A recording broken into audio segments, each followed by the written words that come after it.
Run it back, Nation. What is good? It is your boy DJ Eastwood. Run it back, Philly. No frauds, no fanboys, no intros. Algo gang.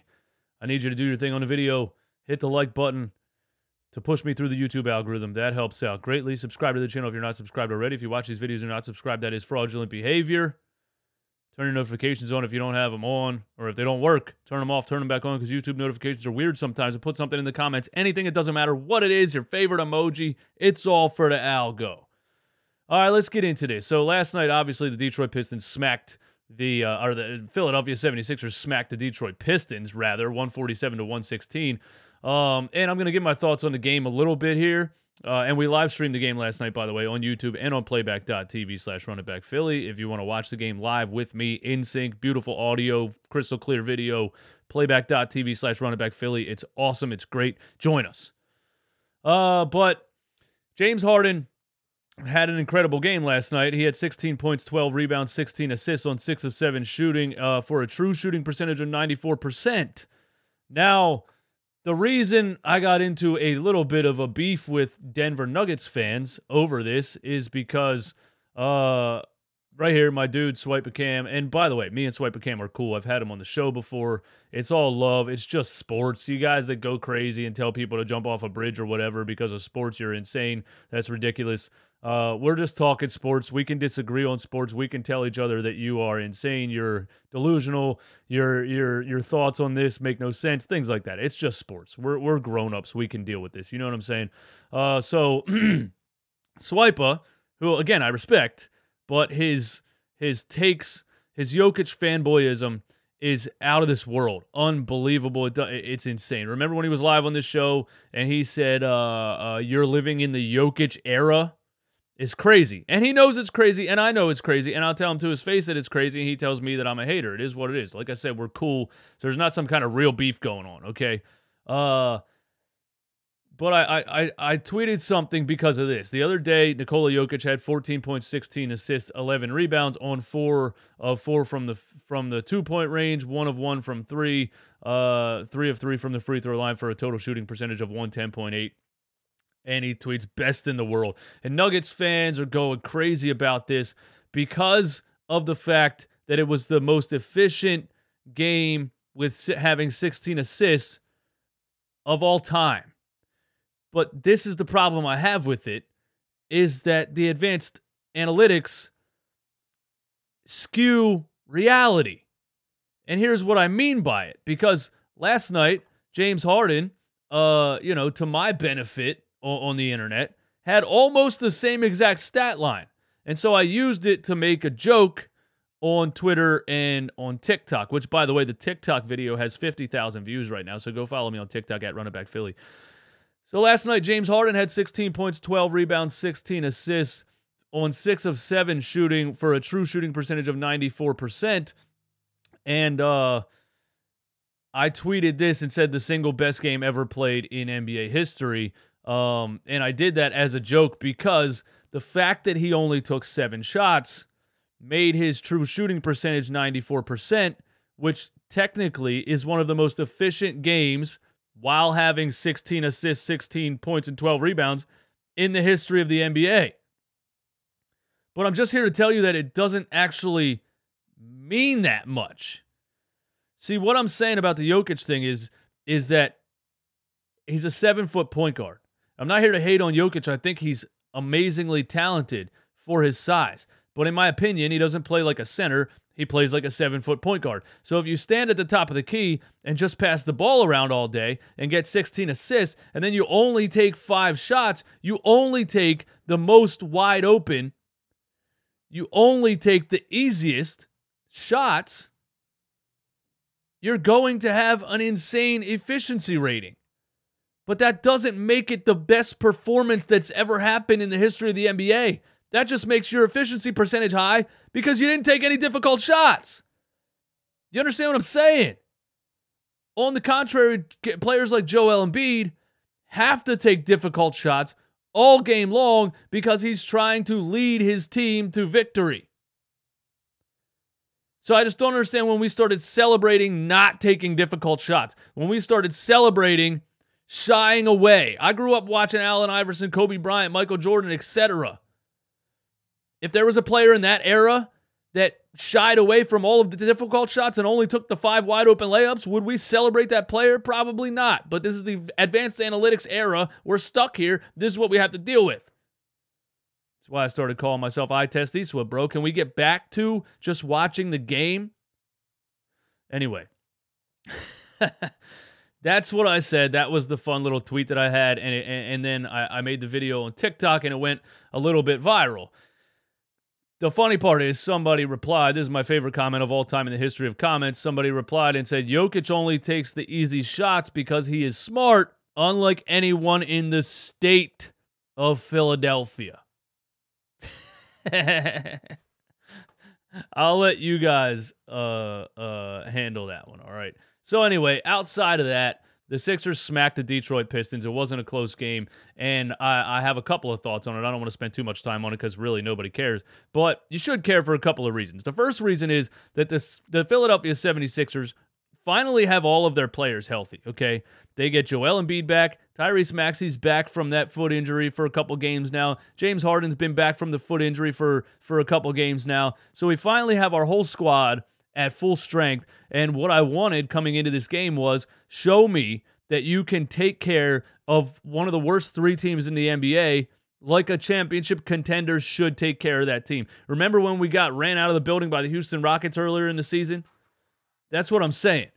I just want to I knew this wasn't going to be a close game. I knew it wasn't going to be very interesting. I was saying, can you take care of this team like a great team, like an NBA, like a championship contending team should take care of a bad team like the Detroit Pistons? So the first thing I want to say is I'm happy about that. I was calling for it while we were watching it live. Why are you scratching at the door? My God. Every single time I try to record something, this cat. Shut up!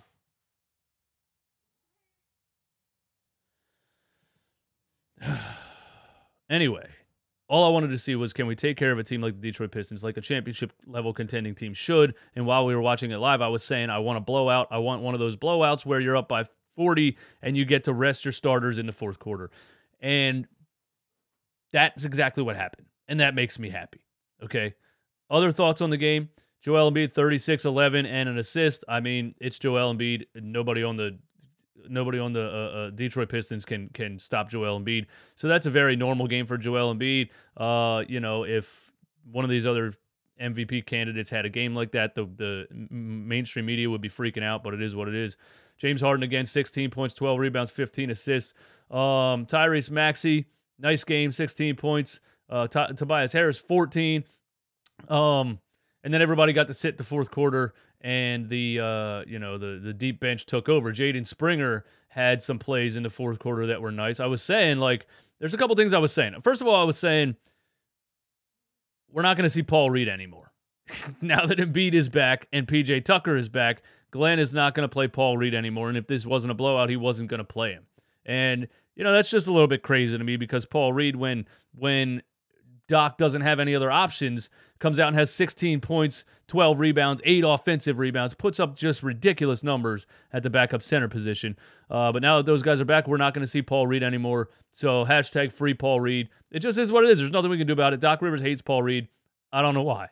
Which, by the way, statistically, per 36, Paul Reed is the 7th best rebounder in the entire NBA. Just want you to know that. So we're done watching Paul Reed because all of Doc Rivers' favorite players are back. That's just something we have to deal with.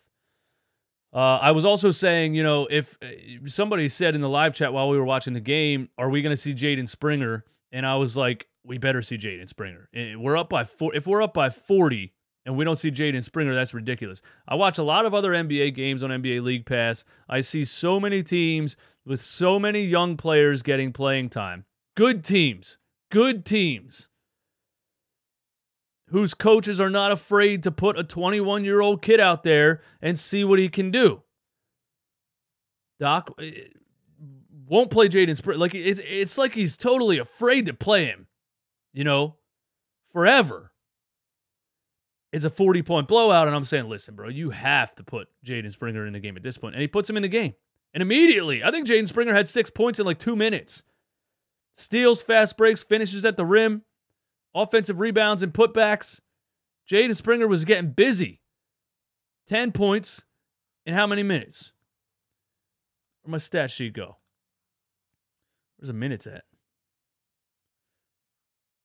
10 points in 8 minutes and 43 seconds for Jaden Springer. So it just brings up the question. Should Jaden Springer be getting playing time? Should Doc Rivers be at least seeing what these young players have? The answer to that is yes, but it's not going to happen. Same way it didn't happen with Isaiah Joe, Charles Bassey. It's not going to happen with Jaden Springer. It is what it is. We're stuck with Doc Rivers. He's going to play his 8 favorite players. He's going to go with the same lineup in the playoffs. He's not going to play anybody. So we just have to hope, basically, that those 8 players are good enough to win an NBA championship. I don't think I ever any other thoughts on the game. Matisse Thybulle played 9 minutes. What did he have? 4 points, an assist, a rebound, 2 for 4. Did he have any steals? Steals, no. 1 steal for Matisse Thybulle. George Niang only played 11 minutes in the game. What are PJ Tucker's minutes? 21 minutes. PJ Tucker had 8 rebounds. It's always nice for PJ Tucker to have 8 rebounds. You know how much I talk about Doc playing a 6'5" center. And Paul Reed did get in the game for 10 minutes, and he had 6 points and 2, 4, 3 rebounds. So, you know, he got in the game, but Doc wasn't going to put him in the game until it was an absolute blowout. But again, this game didn't matter at all. I don't know even really, I wasn't even really going to make a video on it. I just think the James Harden efficiency thing is funny, and I thought it was fun to troll Denver Nuggets fans, and now there is a TikTok with over 50,000 views on it right now. So I'm getting attacked by Jokic fanboys on TikTok right now. So I'm trying not to check the comments. But anyway, this video is basically entirely pointless, but thank you for clicking on it anyway. And since you clicked on it, hit the like button and put something in the comments. Tonight, I'm going to be watching the Nuggets-Suns game live on YouTube and on playback.tv/runitbackphilly. So join the Playback TV room. Watch the Nuggets-Suns game with me. Let's watch Nikola Jokic in action. That's what I want to do. Because I want to see, and I've watched him. It's not like I haven't watched him before. But this year, you know, some of these games where I see 5 for 5 from the field, I'm like, bro, it's, you know, I'm not saying Jokic is trash. I'm saying it's not earth-shattering what he's doing. That's all I'm saying. So watch the Nuggets and Suns with me tonight, all right? Other than that, man, y'all have a great day. Peace.